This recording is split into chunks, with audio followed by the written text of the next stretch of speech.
Hello and welcome to the Nerd to Know Media podcast here on Phoenix FM 92.5. My name is Kevin and everyone introduce themselves. Hey, it's Bryn. Hello, it's Cian. Hey, it's there. It's Katie. And Lisa. Woo! The first time we ever did that properly. Well done, guys. Yeah. And with the full family, all the fellowship. Exactly. Where nothing can possibly go wrong. That's the first thing that's ever gone wrong. I think you're putting the emphasis on the wrong syllable there, Bryn. That's a mild thing. He's getting eaten by what's the Springfield Gorge? Springfield Gorge. I can jump. Bryn, jump the gorge. No, you can't. You know, I feel like I've never been closer to you than I am right now. Zoom. So, the rule on this is we're not going to talk about Star Wars, or else nothing will happen. Yeah. The Simpsons season 2. So we're going to go. Start a timer until we talk Star about Wars. We're going to go into Simpsons season 2, which I enjoyed a lot. I'm really liking the fact we're doing this because it gives me my guilty pleasure is to watch a season of The Simpsons in a day anyway. So really? Yeah, because it's like relaxing TV and I don't need to think about it, so I just have it on in the background. But now I have like a reason to watch it, and I had it on my Skybox, but it was gone, and I was like, oh my god, the one time I actually want to watch Simpsons is not there. So I had to reformat a hard drive and be curious. Theoretically for educational purposes, of course. Thank you, Katie. you definitely watched it on Disney Plus. I definitely did. Yeah, same. I definitely did, and it's you horrible. could have legitimately watched it on Disney Plus and illegitimately on a whole other bunch of services. So yeah, but see, the thing about Disney Plus is they horribly butchered the show. So it's like, I know. How did they butcher it? They cut out loads of random jokes, and the aspect ratio really annoys me. So at least I get to watch it properly through other means. Aspect ratio problem. Oh, I haven't noticed any jokes they being cut. If anything, they fixed a lot of the aspect ratio issues as well. Have they? Okay. Yeah. That was only at launch that it was an issue. They fixed it a good bit now. See, there are still a couple of shots that are a bit wonky, but outside of that, it's like nothing that you wouldn't really notice if you weren't paying too close attention.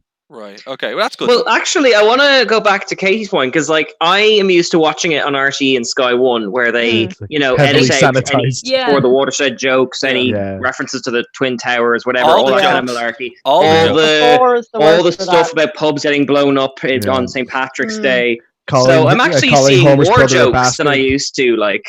Yeah. I mean, what do you have any examples of things that have been cut? On the RTE ones anyway, they couldn't in the episodes where Danny DeVito's character showed up as Homer's brother. There was a scene. There's a bit where where Bart goes, "Oh, so your brother's a bastard," and bastard. Yeah. And that bit was cut after a while on RTE because Well, actually, I'm glad you brought that up because the second Powell brother episode very rarely shows on TV, and my brother has a feeling that it's because at the end he gives Bart an NRA card. Yeah. Oh, that would make sense.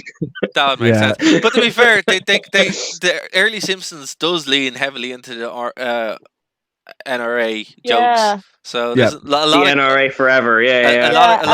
A lot of gun violence or reference to gun violence. Yeah. Even the Cartridge Family episode where Homer gets a gun and then Marge takes they rarely play that on TV.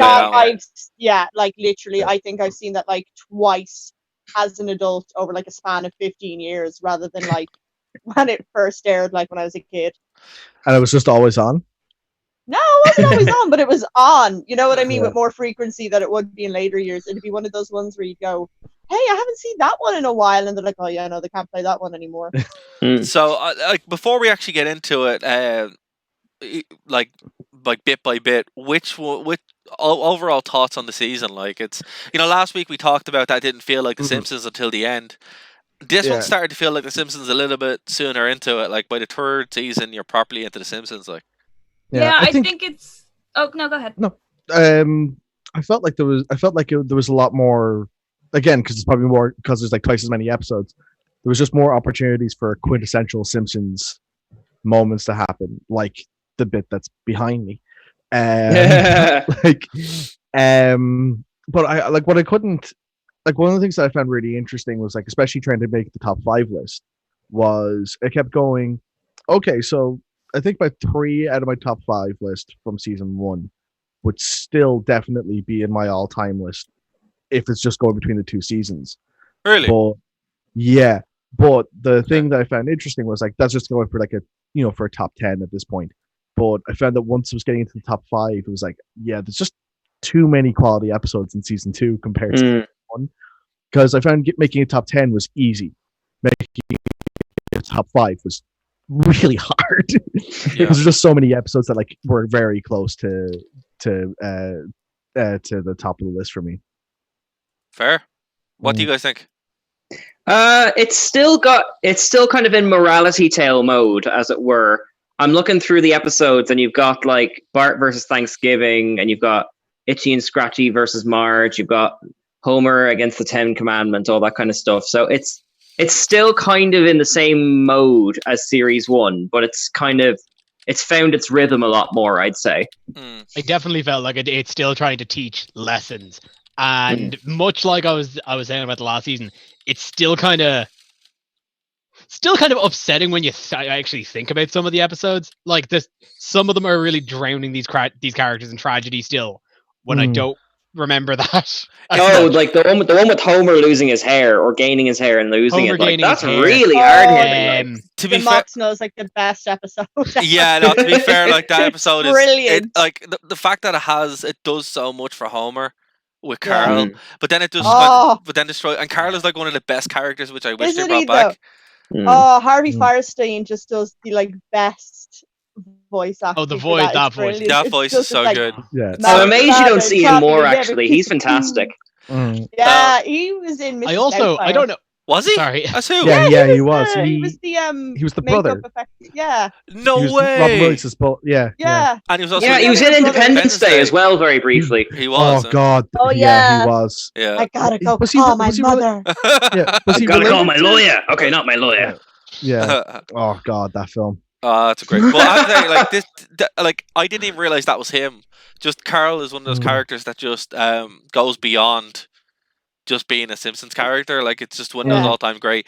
This does have its ill moments. It doesn't have its great moments, but then it has fantastic ones. First appearance of Lionel Hutz as well. Yeah, which is Bart gets hit by a car. Amazing. And Dr. Nick. Yeah, working together. We also in this as well. We get more couch gags, but they're still not as often as normal. We don't get to see the entire evolution of man like in series 25 or whatever. But Dancing Homer is the one that sticks out to me. There's like one or two in the very beginning and even near the end where they're like, "Oh, this was left over from season 1." And Dancing Homer is one that really feels like I thought it was a season 1 one. To be honest with you, initially. Yeah, because I watched these on TV, so I assumed these were all year 1 stories. Like Same with Bart gets an F. Especially like the likes of Bart gets an F, the Homer and Marge meeting in high school, Grandpa and his girlfriend, all that kind of stuff. They feel very, very early. I mean, I'm trying to think of a better term for it, but like, I think Kev said it best, the lesson learning type mode. Like, can I say something that's controversial here? Don't you always? You saying something controversial? Surely not, Darren. I don't mean to. I'm sorry. Oh yeah, you do. You absolutely do. Okay, sometimes. Most time. I hate old money, and I hate the way we was. You hate the way we was, which is the Homer and Marge meeting in school. Yeah. Why do you hate that one? I don't know. They just bugged the life out of me. But are these pissy hands? But all of that, Tara. But damn it, you can like it to hear it. I think I like it as an episode, but it was always one I definitely skipped when it was on TV. Yeah, totally. Because it's not nearly as funny, but it's like in terms of as far as Simpsons goes, a world building episode, I think it's actually pretty good. Yeah. I never said it's bad. By stretch of imagination. It's just when I was watching it, I was like, oh, we're skipping this.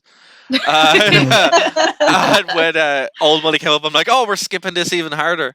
Yeah. Oh man, I think Old Money's a funny one because they change Grandpa Simpson so much later on that it feels peculiar. It does. Like it's clear he has way too much dignity. That's the problem. Back in the Bart the General, where they go to war, like they described Grandpa Simpson as the toughest Simpson alive. Yeah. So he clearly meant to be a different character earlier on. Yeah. That got changed over time. Like he just kind of degenerated into an old coot. Yeah. I also just think it's like for that character as well. It's just like such an overly tragic story. Yeah. That it is horrific. Like it's you think about it. Oh yeah, no, it's not good. It's like it's just too intense for a children's show. Like it's like let's let these old people find love. Oh no, dead. Yeah, exactly. It's like, oh dead no, he's in a fucking safari. Yeah. It's like, oh no, dead lol. It's horrible. Well, then, can I ask something? Why, if that is too upsetting, why is an episode like Lisa's Substitute Teacher an absolute classic then? I hated that. What? Oh, whoa! I thought I was going to say some controversial. Hand over your crown, Dara. Oh, wow, there you go. Here's your crown, Your Majesty. I will accept that. It was just too corny, just too schmaltzy for me. Yeah. Oh, yeah. Okay, I'll give you that. Yeah. But it's about Lisa not having a male role model, and that is true today, 30 seasons later. Yeah. But hold on, I would say that kind of, because she had Bleeding Gums Murphy. He died. I suppose, but he's not dead at the time of that episode, though. He's not, but she has had other male role models. It's it's even referenced in another episode where she's making the quilt. Exactly. Where she bits a quilt patch of her two male role models. Oh, that's right. Yeah, but mind you, one of the other one, the music teacher, she puts been shown as nothing but that anyone can suck the joy out of art if they try hard enough. Backhanded Mr. Largo. Oh, God. Yeah. Well, Mr. Largo, actually, one thing as well I noticed in this, the actual orchestra is a real orchestra. It's not terrible. They play actually really decent music, and you see why she's there, because she's talented. Yeah. And then that's also something that's degenerated so far that they can barely play like Stars and Stripes Forever. Yeah. Well, they do play the forbidden music. They do play the forbidden music, but that's not because. Oh, outstanding! Yeah, fantastic. Well, since we're going full controversy, what do we think of Bart Gets an F? Oh, love it. It's season 1. It should stay in season 1. That's the thing. Yeah, that's the one about the history test, isn't it? Yeah. With the snowstorm. Oh yeah. It has John Hancock's writing his name in the snow. It has so much heart, where you're kind of like. The problem with early Simpsons this early is they're completely different characters, and they're parodies by the point that we're familiar with them. So Bart being underachiever and proud of it, that's a gimmick now. It's a parody. So whereas him being upset about his underachievements feels wrong now. Yeah. I'm going to back that up a bit. At this early on, they are characters. Like, I think they're not really characters. I know you're a big component of season 30, Dara, but by and large, later on, they kind of just fall into their gimmicks. Like, well, season 30 is the reason why I stick up for it is because it actually kind of goes back to them being characters again. Okay, that's a huge endorsement. About season 6, they kind of fall into character. Sorry, Katie, go ahead. No, it kind of feels out of place with Bart being worried about his grades anyway, because in the first season, I think it's one of the seasons, he gets told that if he gets a certain grade, he'll get to go to Camp Krusty. Oh, that's season 4. Season 4, yeah. And he doesn't get the grade, but he changes his grade, but he gets to go anyway. Yeah. And Homer even said, well, you got greedy because D's turn to B's much easier than they do to A's. The A's, yeah. So it's kind of it doesn't make sense that he'd be worried about his grades when he has no consequences. That was the thing about this episode, though, was that the consequences were that he was going to get held back. Yeah. And there were real consequences. I did like the flashbacks, though, the futuristic flashbacks. They were fun. Oh yeah, there were funny moments in it, but I just think it's even though I would still say it's one of the least funny episodes in the entire run of The Simpsons. Yeah, it's probably one of the most like really well told stories in the room. Yes, yeah. And has almost just too much heart to hate for me. Yeah, like like all these episodes, with the exception of maybe Dead Pudding Society, they all have heart to them. Some of them are a bit too much. Like Bart vs Thanksgiving, I really didn't like because it's the Lisa episode. Yeah, same. I'm like, I really, really just can't handle you now. So it's just like, it's also Lisa was always a bit preachy. Yeah, that it's all your fault nightmare scene that Bart has is just so intense. Yeah, it's very intense. It's just like, you are the reason America's lost its way. Actually, it's your fault I can't talk. I kind of want to stand up for Dead Pudding Society though, because I felt like that was the first episode where Bart and Lisa had a proper rapport with each other. Like, fair. Yeah, I'll give you that. Oh, totally. Like, I think like the thing that kind of puts me off at Dead Pudding Society is how it's like, and I know the whole point of it is that Flanders gets angry and then and that's how they have the conflict. But just like by the fact of Flanders getting angry felt off. It's very but it's so mild compared to everything Homer does, though. It's forced. It's very, very forced. Yeah. It's like this wouldn't happen in reality that quickly, you know, particularly when like I get what they were going for with Flanders, like showing his wealth and stuff. But again, like, why would he be upset by that? You know, it doesn't really make sense. But the idea of him showing his wealth, that like him getting upset by that was more than like he felt like he was letting his morals down. This is something more upset that Homer. It's more like it's not that it's just being a bad Christian by doing it. Yeah. And like. Yeah, again, it does. Like, I think there's episodes where his anger is more justified. Yeah, like I can't remember what season it's in, but where he's the football coach. Yes, and Homer is just berating him. Flanders. That like that is legit annoying. If we want to circle back to talk about the sincere episodes. What's everyone's take on One Fish, Two Fish? Oh man, so good! It's great. It is great. So good. Yeah. If like the satire in it's unreal. Like it's so biting. It's the first one that's like proper saying. I was never a fan of those like sincere episodes like Barcats and stuff, but this one just hits everything right. Yeah. And like you are sad for Homer, even though like we know now he's not good. Like obviously he's gonna stay alive. Like we're watching it, I was like, this is just this is heartbreaking. But to be fair, like at least it wasn't suicide. Like it wasn't the last season. That felt weird. Which was like really like this one. You're like, oh well, you know, this was coming, you know. But this was the first time that Homer's life was put in danger as such for something completely ridiculous. I feel like Homer comes to terms with his mortality at least once a season. Yeah. You know what I mean? If he's got like the heart attack or, you know, he has to give up a kidney or whatever it is. Like there's always every season he's coming to terms with his mortality. Like how many times do you actually have to do that? 30 times. One thing I find so interesting as well is the fan theory about around One Fish, Two Fish, which is that he actually died, and then everything after it is the DMT trip. I heard that theory when Bart blew up the house with beer. Yeah, that's what I heard too. Yeah, One Fish, Two Fish or whatever. Yeah, no, that's just like in Pokemon where everybody says that Ash Ketchum died in the first episode and that the entire series is just a dream or a coma sequence because, The only thing that blocks that theory being true is in order for it to work, Lisa would have to be as intelligent as Homer can be. And she's always more clever. Well, Homer has debilitated part of his brain with that crane. That is true. Oh, the crayon, powder blue. Powder blue.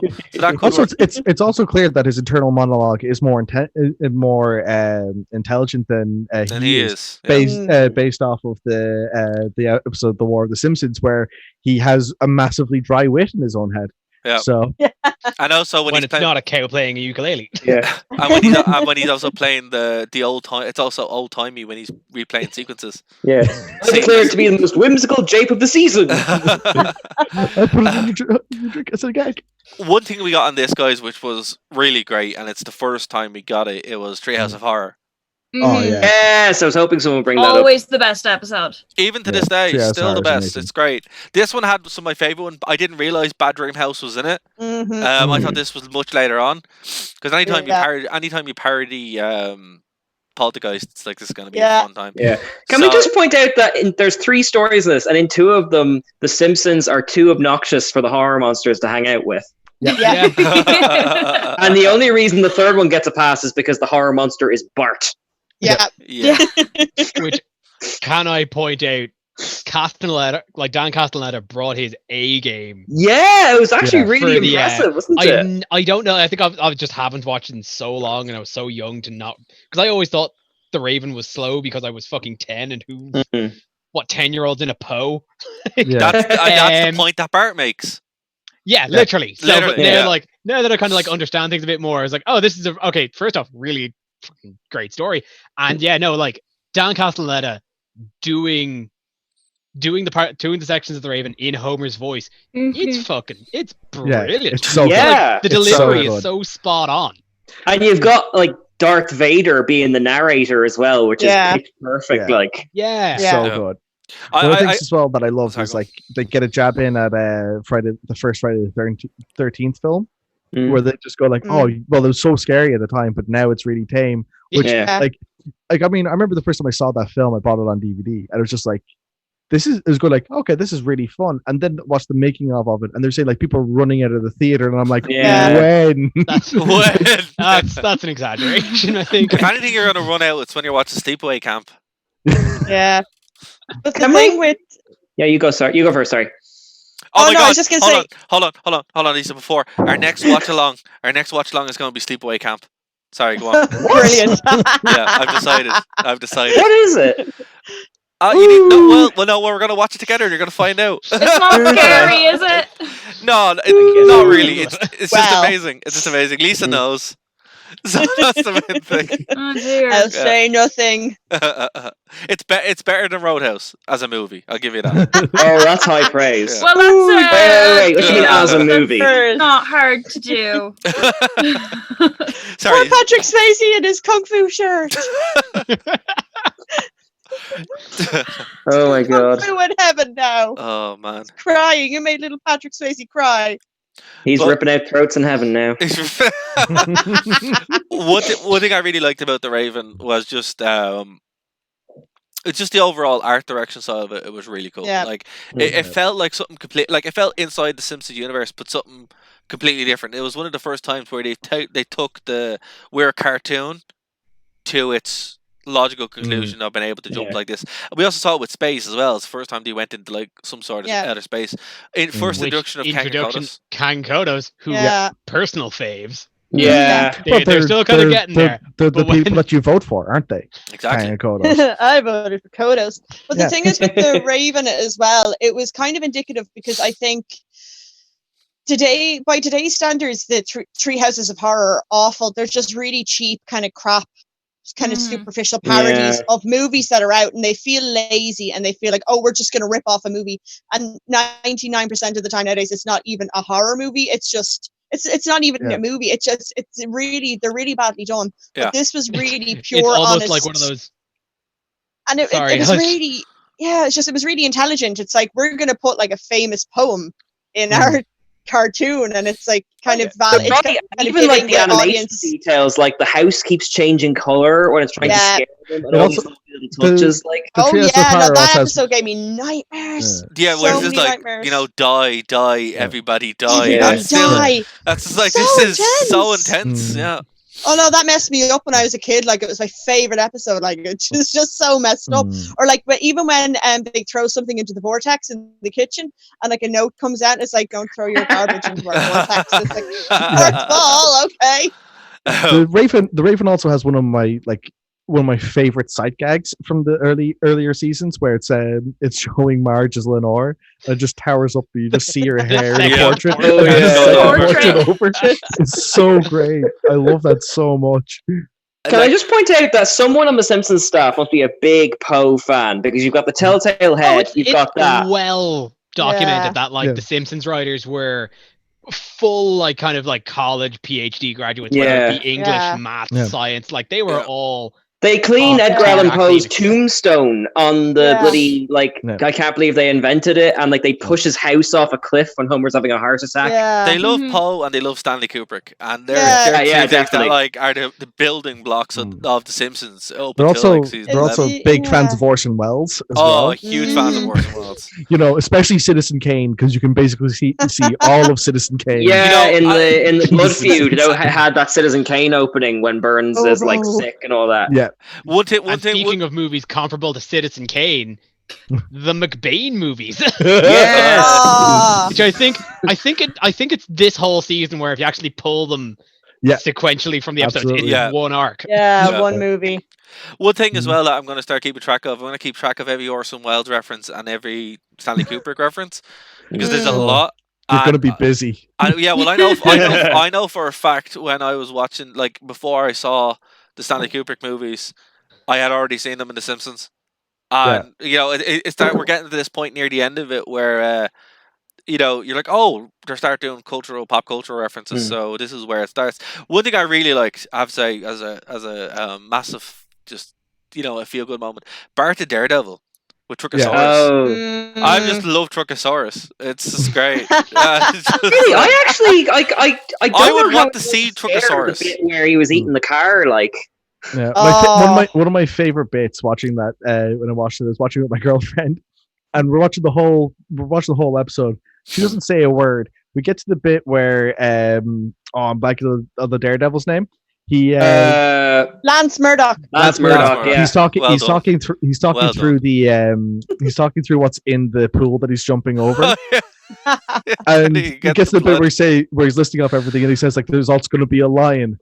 And my girlfriend pipes up and goes, "There's no way a lion's staying in that pool." And I went, "I'm really glad that you picked now to speak up about it, and not with the giant robotic dinosaur thing that broke the immersion." He says the lion does get out for a minute.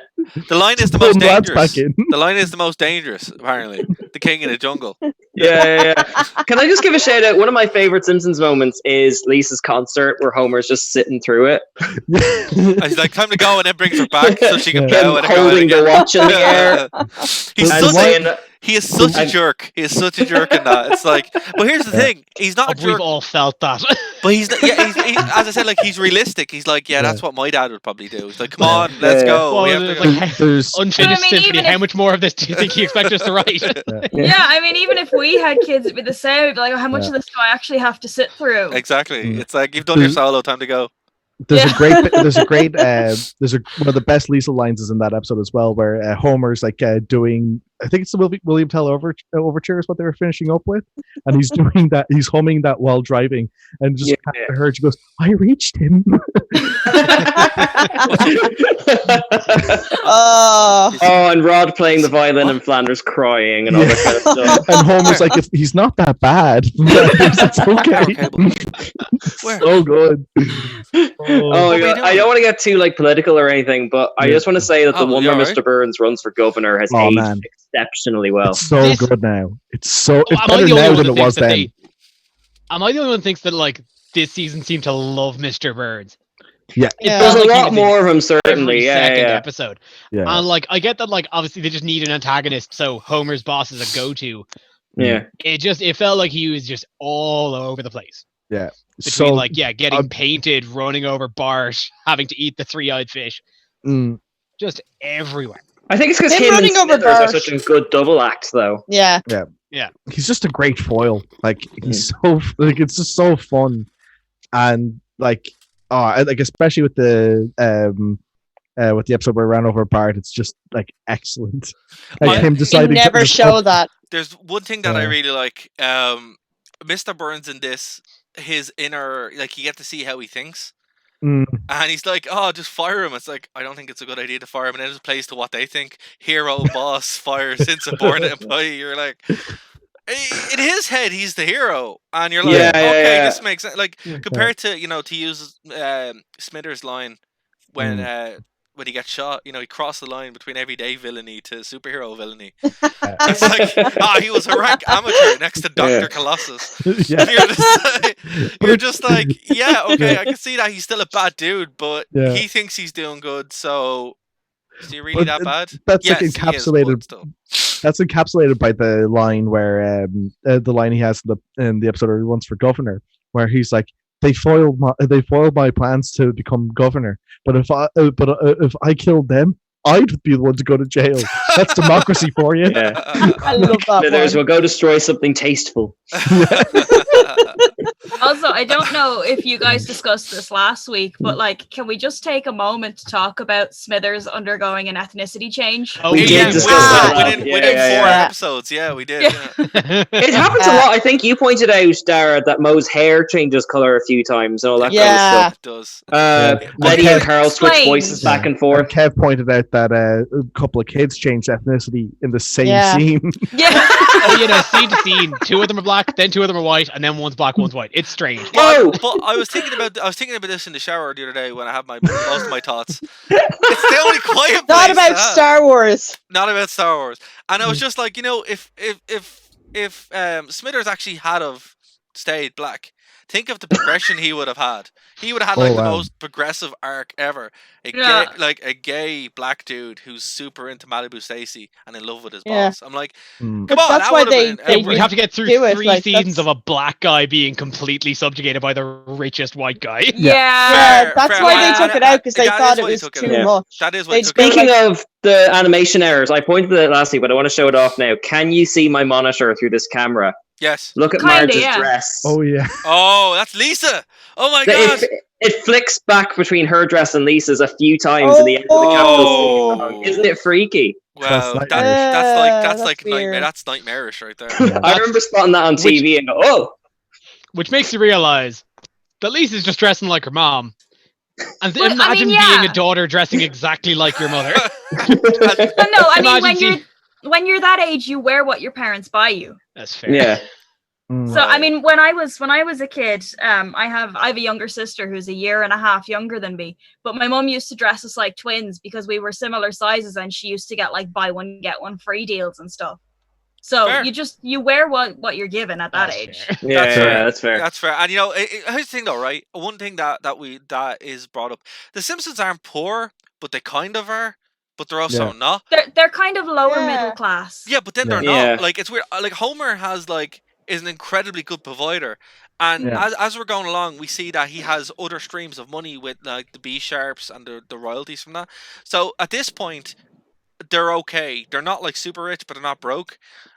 But it's something to keep in mind as we're going through this, that they're able to find money out of nowhere sometimes, and this season is the first time where we kind of see. Well, I mean, they had to start with TV. Even Barney's able to do that at points.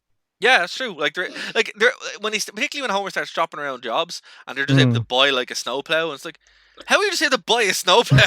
Or even last season when they were able to buy like an RV. This was the 90s, and there's something about the we're getting economical here. There's something about the economy that's shining through bit by bit. Well, now in fairness, when he gets the snowplow, the guy who sells it to him says, well, this thing pays for itself. So basically he got it kind of on a loan. Yeah, or like it got taken away from at the end. Yeah. And then he's paying for it by plowing front gardens and stuff like that.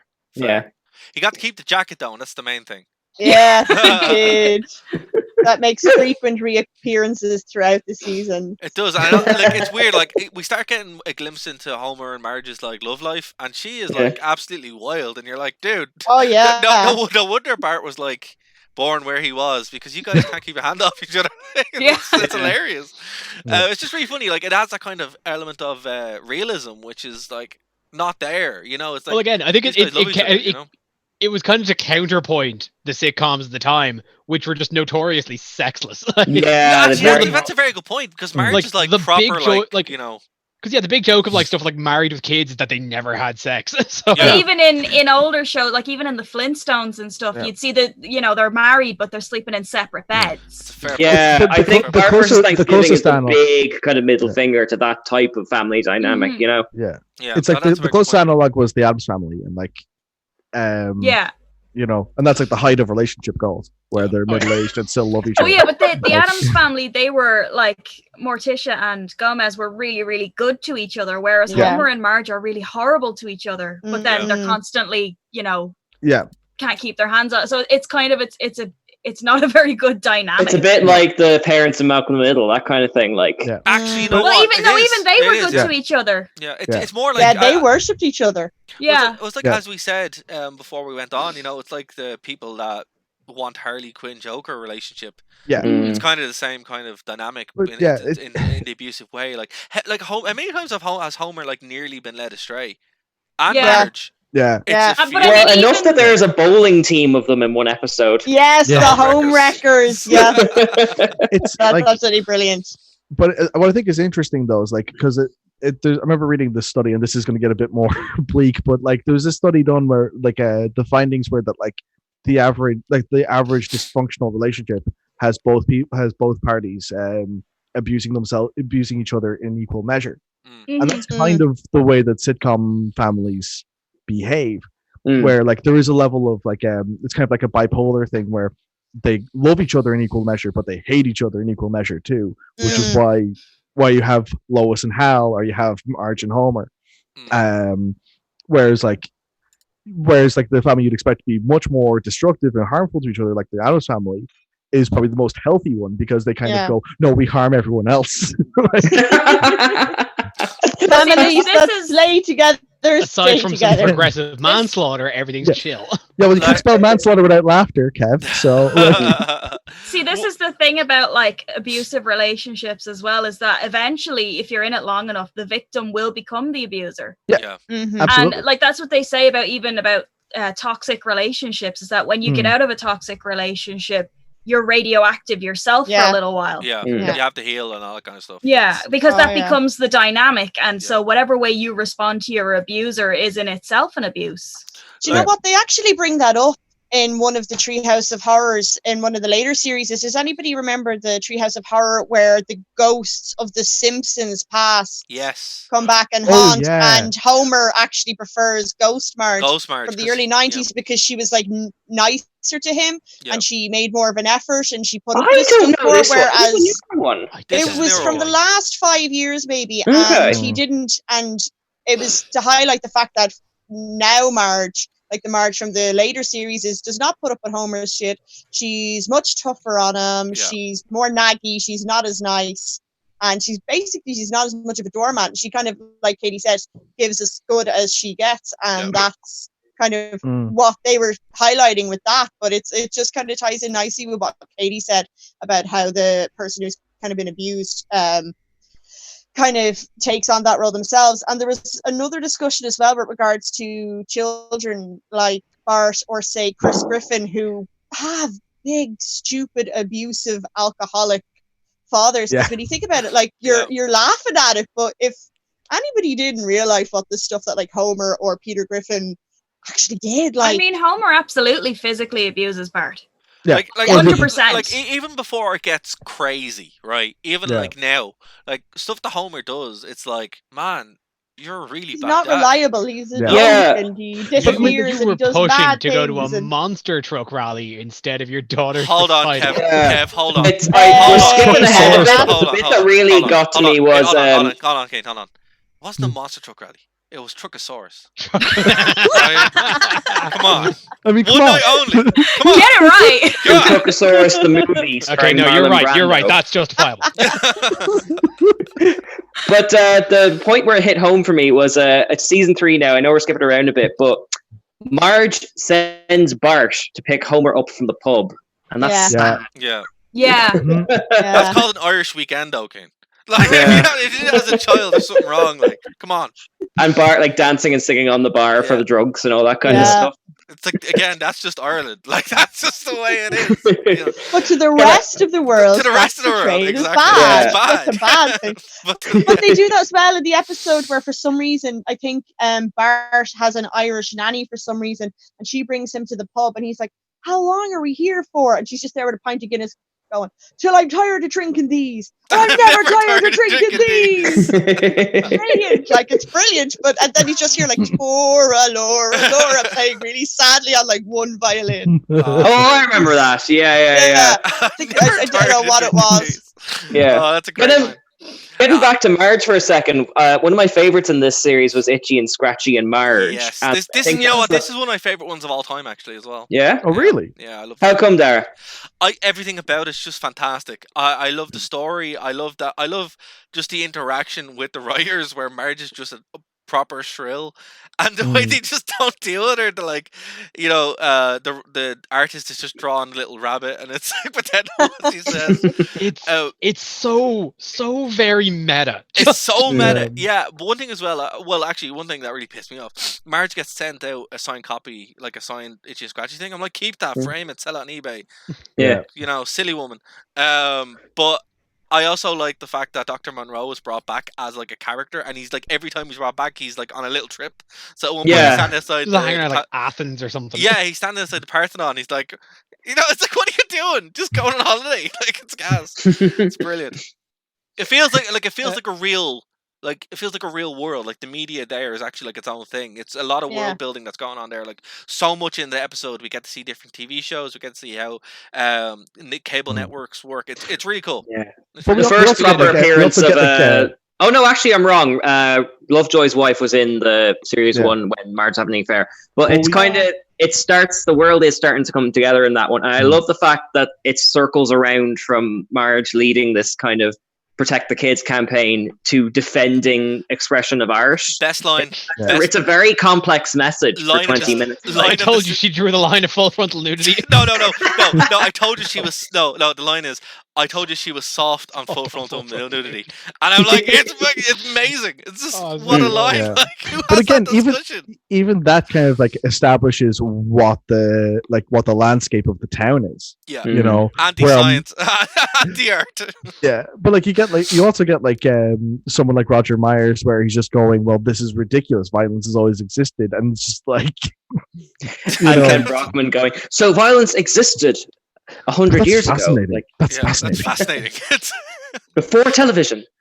You don't say. How interesting. It's so good. Like, there's again, like, if the series had stayed here, it would have been super fun. But like, again, a lot of this wasn't sustainable because of the way it's coming out. It's so wild, you know. It needed to be kind of shaped and stuff like that. But that's why season 2 is so fun. It really feels like the beginning of The Simpsons compared to season 1, which wasn't. This is where we're kind of leading towards. Sorry, Katie, go for it. Season 1 is kind of like the training wheels. They're still figuring out what kind of show they wanted to make, and they're really starting to kind of figure out this, you know. And again, we got for our show. We got a 3 Men in a Comic Book, which has a lot of really cool inside jokes. And again, like, it's a time capsule for what comic cons and stuff like that were as well, where it's like a room full of dweebs and everyone's just looking at comics. Lusting after one rare comic. Yeah, exactly. Yes. And now when you go but at the same time, Dara, there's no Deadpools. So I mean there's no There's not 26 Harley Quinns. Yeah. It's like, oh dear, that would be a shame. Yeah. I'd be really sad if we lost all of that. I can't say anything. My first cosplay was Harley Quinn. Oh, it was balloons, though. It was balloons. It was balloons. And you got on the TV. I did. I was on the telly. But what I love about this is, like, it's properly, like, we get the first appearance of Radioactive Man as well, which is brilliant. Oh yeah. Which becomes one of the best characters of the whole thing. I love the 50s like episode black and white thing where it's like, look out, Radioactive Man, and a missile hits it and it's like, will the Earth be saved? Me and Stevie just finished watching this show from 66 called The Time Tunnel, and every episode ends at one of them getting blown up and them going, tune in next week. You're like, what? How? Like, he's literally just been shot or something, or blown to bits or something like that. Intrigue, Kian. They get you. Okay, so here, I have some references for this one, right? So at the beginning of the episode, Lisa reveals that she collects Casper the Friendly Ghost and Mr. Rich. Homer makes a reference to Wonder Woman. Radioactive Man's identity is nearly similar to the Hulk. And each gained a superpower after absorbing a massive dose of radiation, right? But, so they're the obvious ones that we would have picked up on. Yeah. But his inner monologue is a parody of the coming of age narrative, The Wonder Years. And he actually got the guy who voiced it to do it, which kind of went over my head a little bit until I saw the show, and I was like, oh, that makes sense. But this is where, like, this episode in particular is where we start seeing lots of them. Like, there's a reference to the Flintstones in it. Yeah.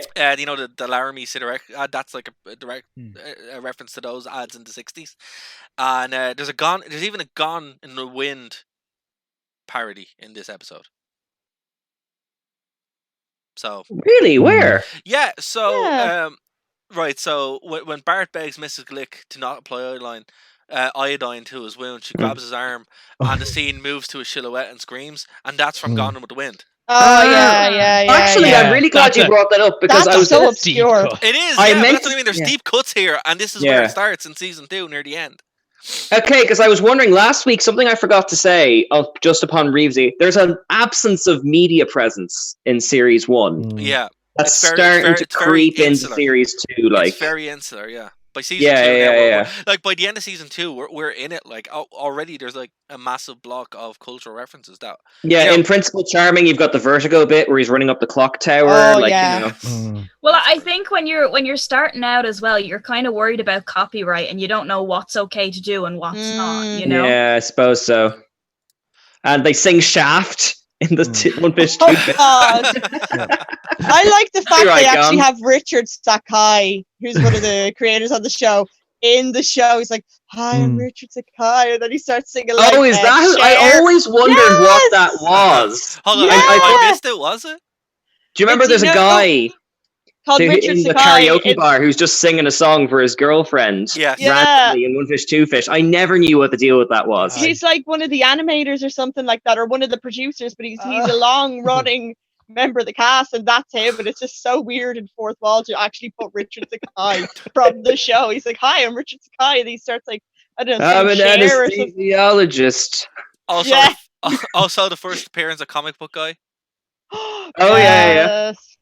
So we have a lot like this. Yeah, again, the population of Springfield is really starting to broad out. Yeah, the devil pops up twice. Good for him. Pop up twice. Yeah, we have in the Homer versus the Eighth Commandment or whatever it is. I forgot how religion heavy early Simpsons was. Oh yeah. Yeah. Well, again, that's a parody of like American sitcom as well, where they're all like that new religious family. So just while I'm not a fan of that episode as a whole, that whole sequence at the start with the bottom of the mountain is fucking gold. Yeah.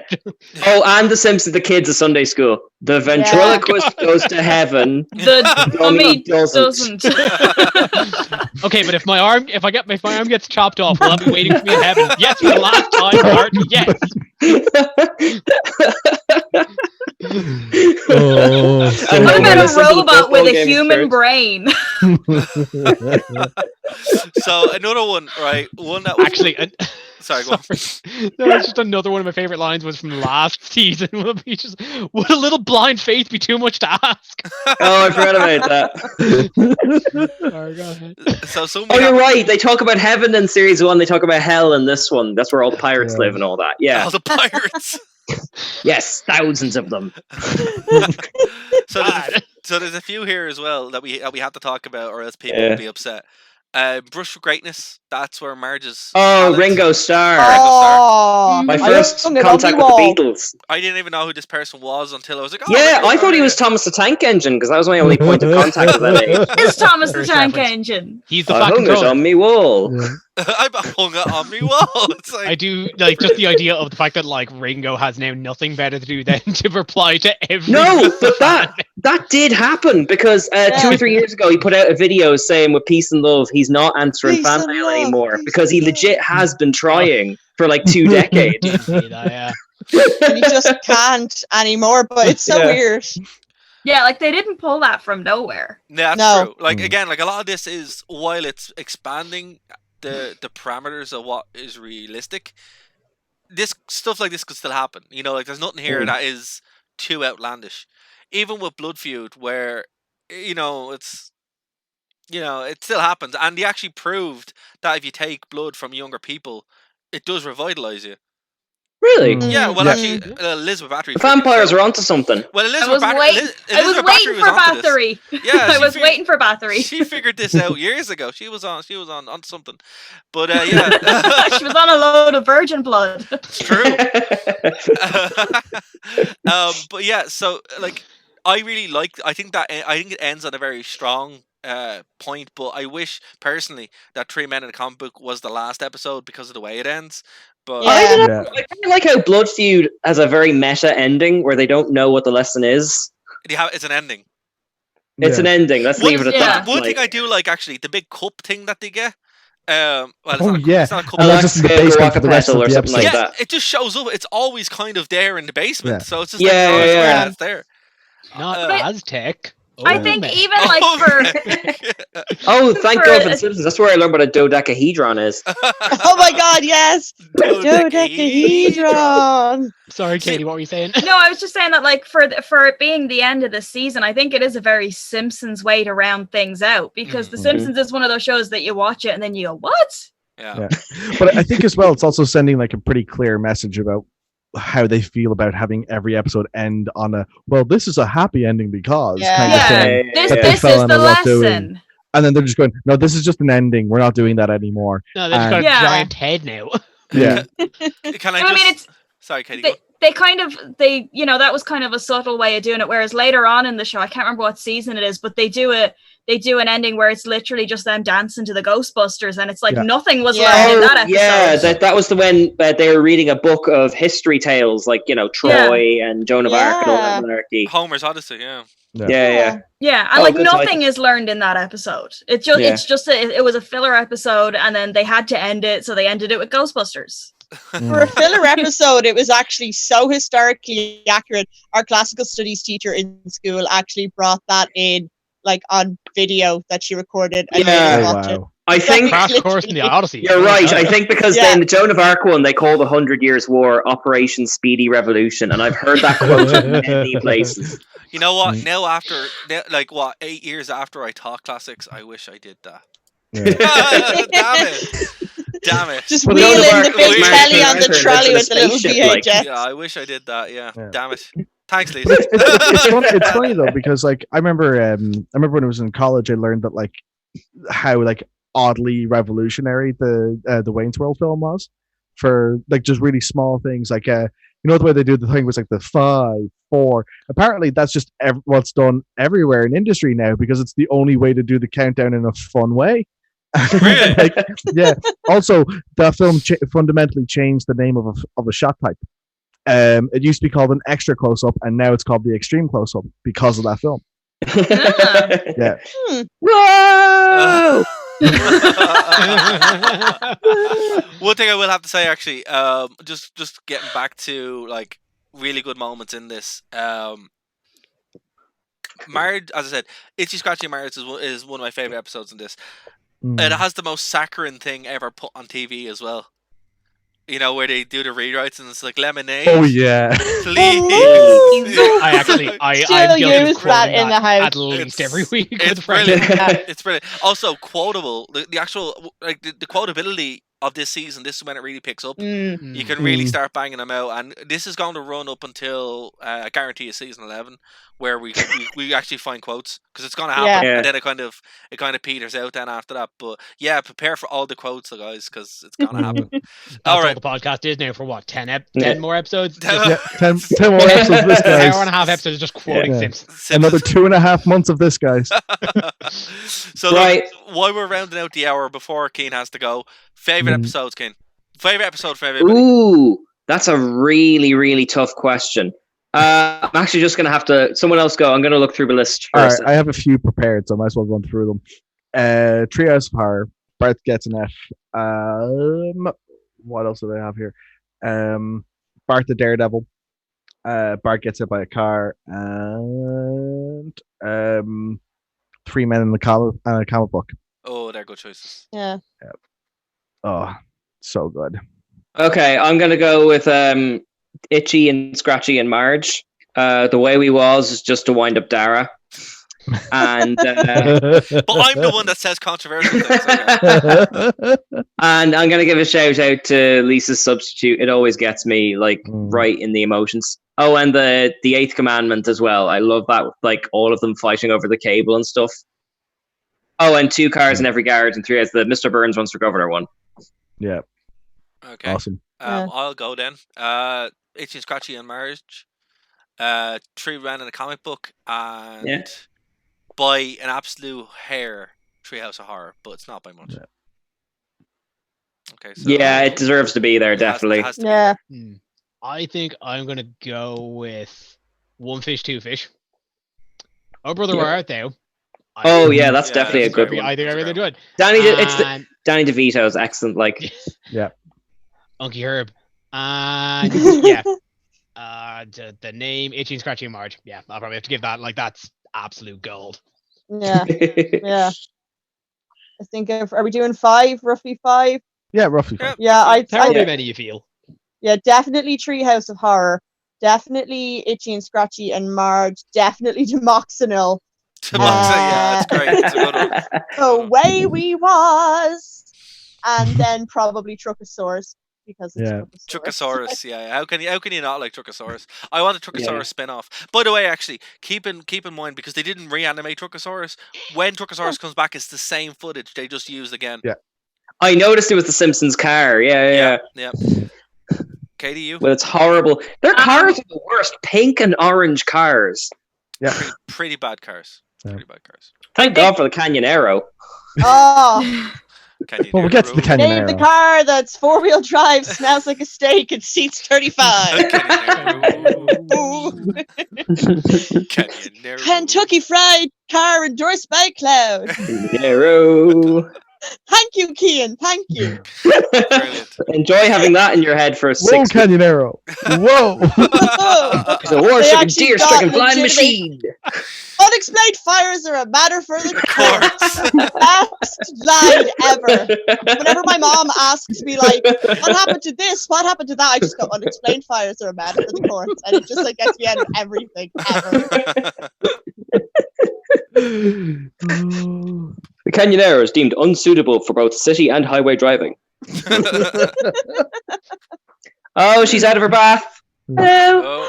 Oh, bye. Hey. Oh. Prim's gonna be Twitch famous. Giveaways. And YouTube famous. Hi, Prim. Hey. She's been getting lots of phone calls today. She's very popular. Oh, busy schedule. Right, sorry for interrupting the flow of things there. No, there's always time for Prim. Always. So, Katie, you're it's kind of hard to pick, but I think in no particular order, you have to put in Treehouse of Horror. Lisa's Substitute, just because like it just gets you in the feels. Yeah. And Brush with Greatness as well. Oh yeah, good choice. Yeah. Really good choice. See, it's kind of hard. Like, no matter where you go, you're gonna pick someone's favorite episode. You know, like, I guarantee if somebody really, really likes Prince Charming, or somebody really, really likes Old Money, you know, it's we're gonna have. I don't know if you're gonna find people like Dancing Homer. It's tough though, because it's almost what you're not picking is the tricky thing. But that's what you want from a season, like. Yeah. But I mean, even Brush with Greatness has so many good quotes. You know, like another triumph. I love Brush with Greatness. It's fantastic. It's brilliant. It's just makes you question everything. I have to say, guys, this was the best idea ever to do this. Like, I'm really enjoying it. You know, I don't get angry anymore. It's nice. I don't get upset about Simpsons. I don't get upset about Star Wars. Bringing me back to a simpler time. It's nice, you know. I don't have to, like, you know, Keen doesn't make me angry about talking about Star Wars. Whoa. And making fun of it. Whoa. Shots fired. And called out. I'm not angry anymore, Keen. He knows what he does. Right now. There's not going to be any finger pointing here, Dara. I know. No, to be fair, I bring it on myself. I do bring it on myself. But okay. So, guys, next week we're gonna do season 3, which is gonna be fun. I really like season 3. We are gonna have to probably do Sleepaway Camp at some point, because that's just you guys have to see it. Is there anything you want to plug before we wrap this one up? AnimeCon. Oh yes, we're doing a convention. I forgot about that. Yeah, we are doing a convention this week. Thank you, Lisa. Go for it.